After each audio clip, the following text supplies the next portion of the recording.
hanyuma rero aha iyi ntambwe yo kugira umutima utanduye itwemeza ko rero uyu muntu ari muri uru rugendo rwo kuja mu ijuru umwanda ari wo ibyaha ari wo mwanda atakibanza biba bigifise muri we. Bigomba kutwereka yuko uyu muntu kuri etape agezeko, ku rugero agezeko, ibyaha nta kibanza bigifise muri we. Gucumura, gutukana, ubusuma, ububeshi, ubushakanyi, ubusambanyi, ibi byose bije kurondera ikibanza muri we byahorana, bisanga ata kibanza na gitoya bigifise. Imana yacu nidutabare. Bene data bakunzi ba kino kiganiro igitondo gishasha, muri uno mutima wiwe haba hariho ibintu naho byododora bitaba bigishobora kuronka ikibanza. Muri uno mutima w'uyu muhirwe mu bwami bwo mu ijuru abageze igihe asigaye yironkera ibihuye n'iby'Imana igomba ko biba muri we. Imana yacu nidutabare. Hahigwa abafise imitima itanduye kuko ari bo bazobona Imana. Uragomba kuba umuhirwe mu bwami bwo mu ijuru, uragomba kuba umuhirwe mu bwami bw'Imana. Iki kintu kirahambaye kandi hari ahantu ukwiye guca, hariya hose twagiye turavuga kuri ariya ma etape kugira ngo bikunde ugere kuri runo rugero. Nawe umutima wawe uwurinde ibyaha bigakunda, ukaguma wejejwe, ukaguma utunganye, kuko ivy'isi ibyaha atamakonekisiyo biba bigifitaniye nawe. Uba usigaye wumva uri umuntu yahindutse rwose, yakijijwe, yihanye ibyaha atajambo bigifise muri we. Imana yacu nidutabare. Rero Imana irera. Kino etape nico tugomba kumvamo neza. Imana irera. Ijambo ry'Imana rivuga ngo ni muri Petero icete cyanditswe na Petero, nk'uko yabahamagaye ari yera, nayo iragomba ko mubabera. Rero Imana igizene irera, kandi kubera ko Imana yera ni ngombwa ko abazobana nayo mu bwami bwayo. Ibintu mubyumve neza, ni ngombwa byanka byakunda abazobana nayo bakwiye kubyumva, bakwiye kubyiyumvisha, bakwiye kumva yuko bikunda canke byanka, biguma canke byoroha, iki kintu bategerezwa kukirondera cyo gusa n'Imana. Icyo gusa n'Imana nacyo tugomba kuvuga ni ukwera, ni ukuba ufise umutima utanduye. Kandi ukuba ufise umutima utanduye, abantu bakwiye bategerezwa kumva yuko atari ikintu cyaho byohobyo, atari ikintu umuntu apfa gutora mu ibarabara. Abantu bakwiye kumva yuko kugira ngo ugire umutima utanduye kandi uwugumane, ubeho ufise umutima utanduye, bisaba yuko hariho urugamba ugwana, bisaba yuko hariho intambara urwanukanisha. Abantu bakwiye kumva yuko bidapfa gukoroka bivuye mu kirere. Kugira ngo umuntu abe afise umutima utanduye, hariho urugamba bisaba yuko umuntu agira. Imana yacu nidutabare. Kubw'iyo mpamvu rero abantu bakwiye kumva yuko bakwiye guharanira kugira umutima utanduye, kugira ngo bize bikunde neza yuko babana n'Imana mu bwami bwayo. Kuko Imana ari yera, nayo ni ngombwa ko abazobana nayo mu bwami bwo mu ijuru baba bera. Imana yacu nidutabare imbere yuko bashika mu bwami bwo mu ijuru. Ibyo bintu umuntu azobirongera mu ijuru abirongera ngaha mu isi. Kugira umutima utanduye ubirondera ukiri ngaha mu isi, kugira ngo biguhe akse yo kuzobana n'Imana mu bwami butanduye, mu bwami bwejejwe n'intambara.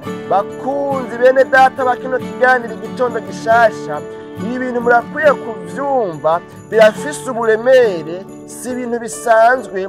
Umuntu kubironka kubishikako ariyanka, arafise ibyo yiyima, arafise intambara ategerezwa kurwana. Imana yacu nidutabare bene data bakunzi ba kino kiganiro gitondo gishasha cacu tuno munsi.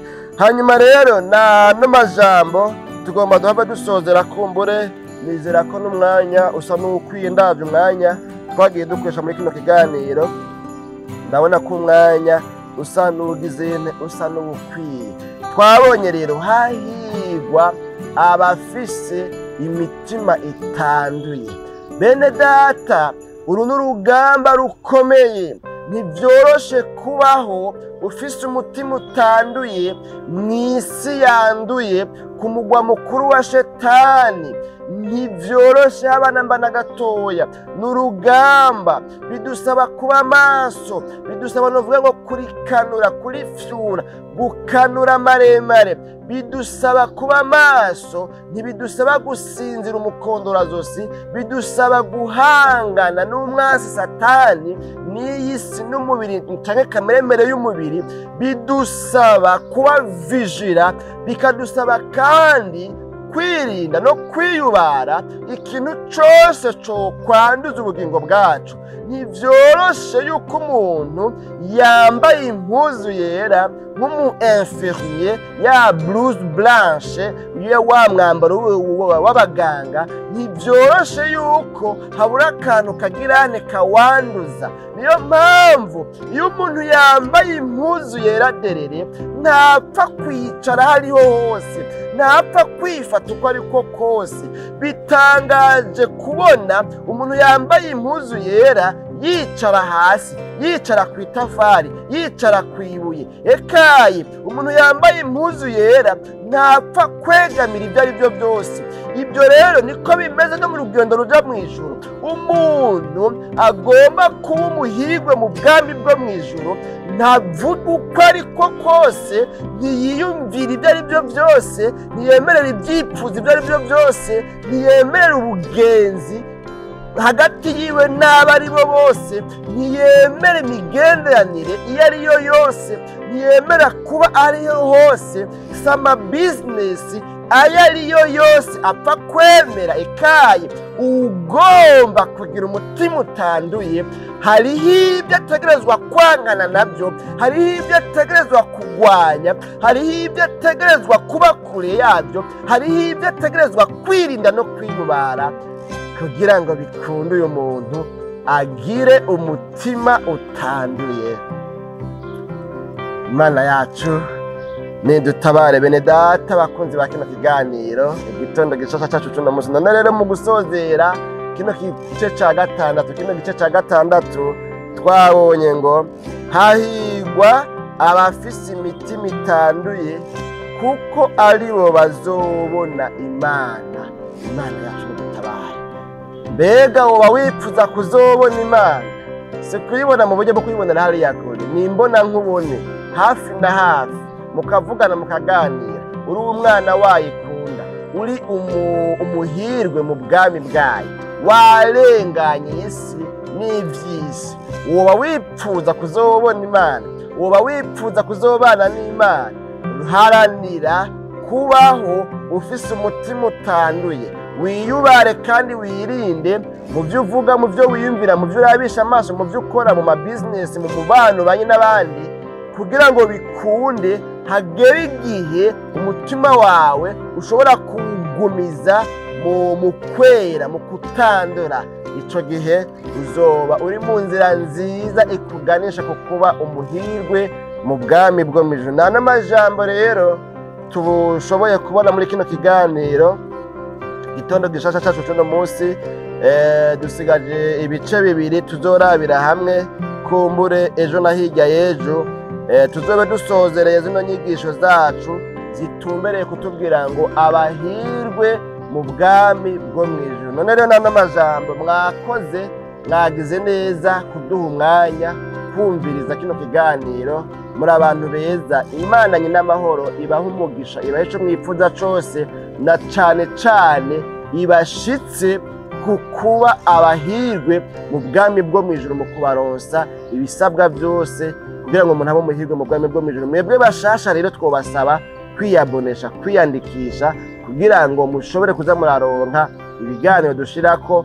Turafise ibiganiro bitari bike ducisha ko ngaha, ikiganiro c'amagara y'abantu kitwa Yaga Muganga, ikiganiro umutima w'ubugingo naco nyene gitumbereye iyobokamana, inyigisho mu buryo bw'inyigisho z'ijambo ry'Imana, naho tubona yuko kumbure hari igihe bishobora gusanga naciye imisi kimwe canke ikindi tutagikoze bivanye n'imyanya n'ibihe n'ubuzi bwa misi yose dukoramwo musanzwe mubuza abatari bakeya, ariko mugabo naco kirahari. Hakabona ikiganiro twahariye kuvugamwo utuntu n'utundi, ibintu biri divers mugabo bikenewe ari nkenerwa mu buzima bwacu bwa misi yose, dushobora kwigira hamwe tukigishanya tugahanurana. Nko tumaze imisi tubashikiriza ikiganiro kivuga ngo amatati mu ngo n'imiryango. Ico kiganiro kiri mu biganiro byitwa ngo ni utuntu n'utundi, amatati mu ngo n'imiryango, kugira ngo turabire hamwe ibikunda gukwega amatati mu ngo n'imiryango, ingene ayo matati yotoregwa inyishu, abantu bashishikare kubana neza. Urumva yuko lo sociale iri muri uwo mu biganiro tuvuga ngo ni utuntu n'utundi. Nuko rero turabashimiye cyane, bisigaye tuzosubira mu kiganiro igitondo gishaka c'ubutaha. Mwebwe bashasha mwiyaboneshe, mutonde kuri sabone cyangwa subscribe bivanye n'ingene telefone yanyu iri mu Congereza cyangwa mu Gifaransa, hanyuma mutonde kuri iyo nkengere cyangwa inzogera, mwemeze ko ama notification yose mwifuza kuzohora muyaronka, gutyo tuzoza turabana mu biganiro byacu. Dusenga Imana. Mwami Yesu, turagushimiye cyane kubwano majambo tumaze imisi twumva, kandi naya twumvise muri kino kiganiro cuno munsi. Turagushimiye cyane yuko abafise imitima itanduye bazokubona imbona nkubone, bazobana nawe. None rero umuntu wese yumvise kino kiganiro agasanga ntaragera kuri runo rwego rwo kugira umutima utanduye, akaba asenze asaba ngo Mana fasha, nshoboza, nshitsa ko kugira umutima utanduye, numugirire neza, umuhe kugushika kuri no ntambwe, agire umutima utanduye.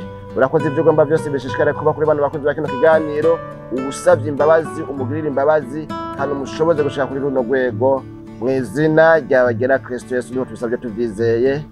Amen.